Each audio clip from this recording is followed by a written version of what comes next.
This is a dream about the early days of Atlantis, when we would send out expeditions to study the various primitive tribes around the world.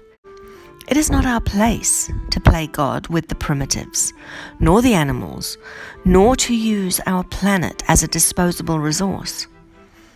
Hence, we do not interfere, we do not control, and we are not wasteful.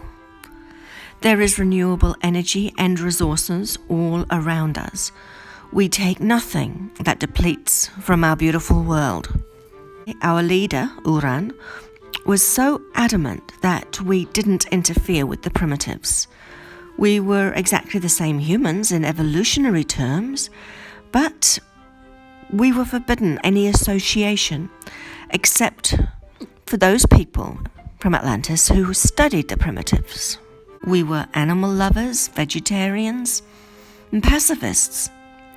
The nearest thing we had to religion was a belief in reincarnation and a desire for knowledge, for innovation, for advancement, but no actual deities.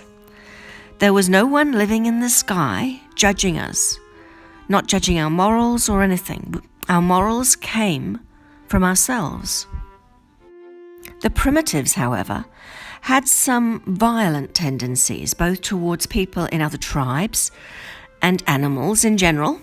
They also had some beliefs that caused them to be cruel even to their own people, and this was generally due to religion.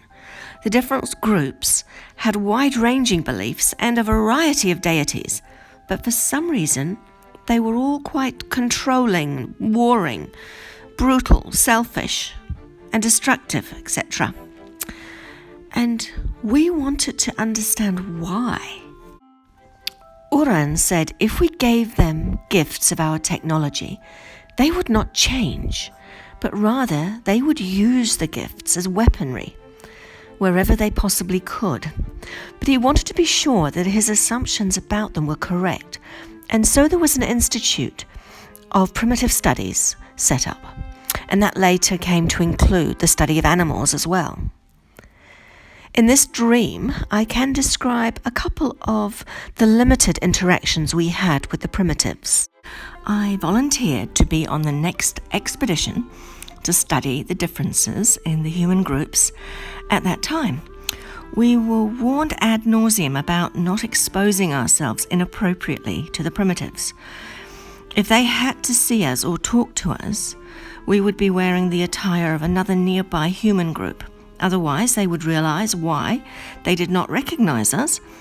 Anyway, the reason for all the warnings was because one group returned that nearly lost a member of the expedition, and it was a constant reminder of how things did not always work out as planned.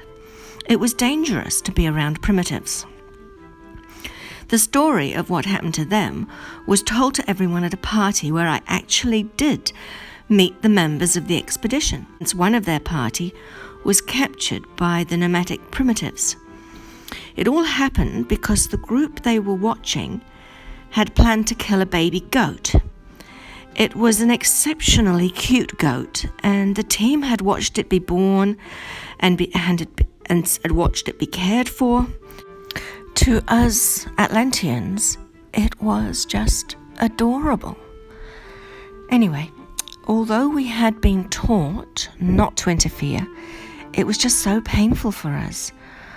And one of us thought they could just sneak into the camp and grab the goat. They didn't tell anyone they were going, since this definitely was not permitted. So that person was Ka. When the team realized that Ka was missing, we watched what was happening in the primitive camp and saw her sitting with them with the small goat on her knee. She told them in their language that she had chosen the goat and they must let her leave. She thought they might understand that. They were very suspicious of this strange person in very strange attire. Not incognito at all, because it was all done in rather a hurry. They surrounded her and were asking her many questions that Ka was not supposed to answer. Are you a god? No. Are you a person from another tribe? No. Do you bleed? Yes.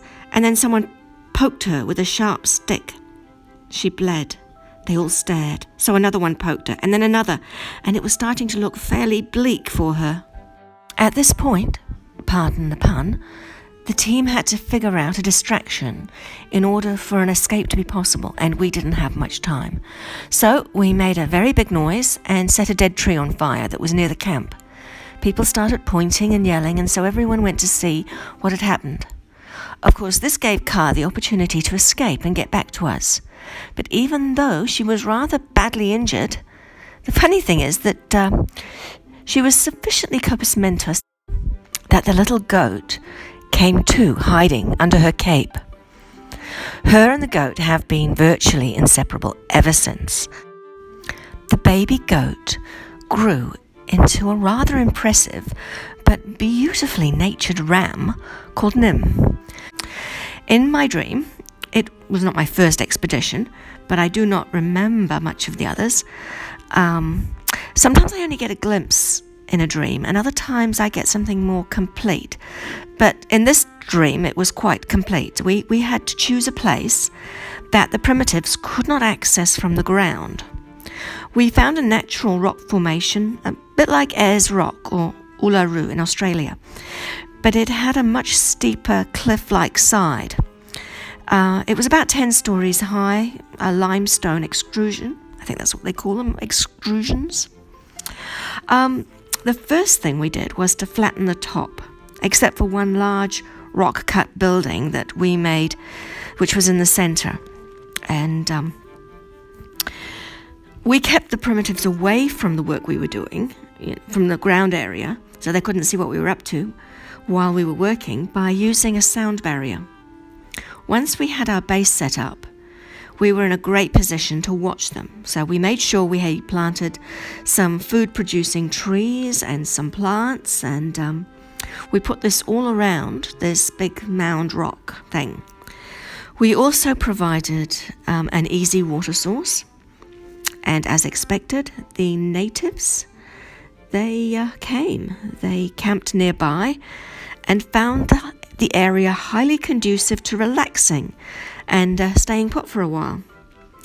Their language was very similar to one we had already studied, so adapting to the new dialect was fairly easy. When the group left, some of our group dressed like them, and we took over the place that they had just vacated. The objective initially was to be like them, to try and live like they lived, to replicate what we had just seen, except, of course, animal killings. But another tribe passed by, so we had to improvise.